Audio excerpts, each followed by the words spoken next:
Refereeing international football has been a big part of my life for the last 10 years. I've been on so many trips, both as referee, as fourth official, as VAR, and even as an additional assistant referee a number of years ago. So yeah, it's been a big part of my life and something I'll definitely miss, but something that feels right.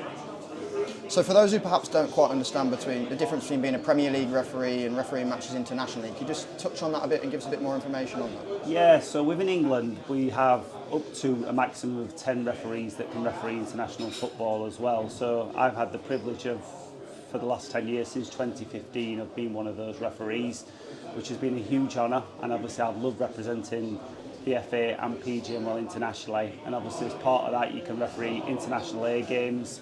You also get to referee Champions League, Europa League, Conference League games, etc. So that's the difference really. How do you reflect on your achievements, representing PGMOL and the FA across Europe? It's been a huge honour, I think, first and foremost. It's something that you dream of as a young boy when you take up refereeing. That's ideally where you'd like to get to. It's very much a dream and aiming for the stars, knowing that you might never get there. And I think to obviously do that over such a long period and to be fortunate enough to do the number of games I've done, I consider it a massive honour and something I'm look back at now with a great deal of pride on. So as you touched on there, over a decade, nearly a decade as a FIFA official, are there any moments or matches that stand out in particular? I think there's a lot. Obviously, I was very fortunate to do lots of group stage games, obviously in the Europa League primarily, also in the Champions League as well. I was fortunate enough to go away with Martin Atkinson to the Euro 2016. I was also part of Anthony's team when he did the Nations League final. So I think there's been so many trips that I look back on with very, very fond memories as I reflect on my international career.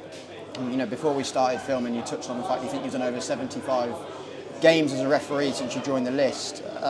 If someone would have told you that back in 2015, would you have believed them? No, definitely not. I think it's refereeing is very much a privilege, and that's how I view it. And obviously, to kind of keep those standards over such a long period of time is obviously fantastic that I've been able to do that.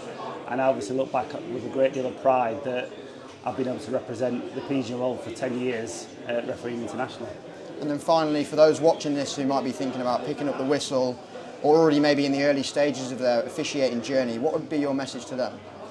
I think it's dream big, first and foremost. I was a young lad that started out as a referee at 15 years old, refereeing grassroots football, doing kind of junior football as it was at that time, and obviously progressed my way through. I never would have dreamed that I would have refereed internationally or done the FA Cup final, League Cup final, etc.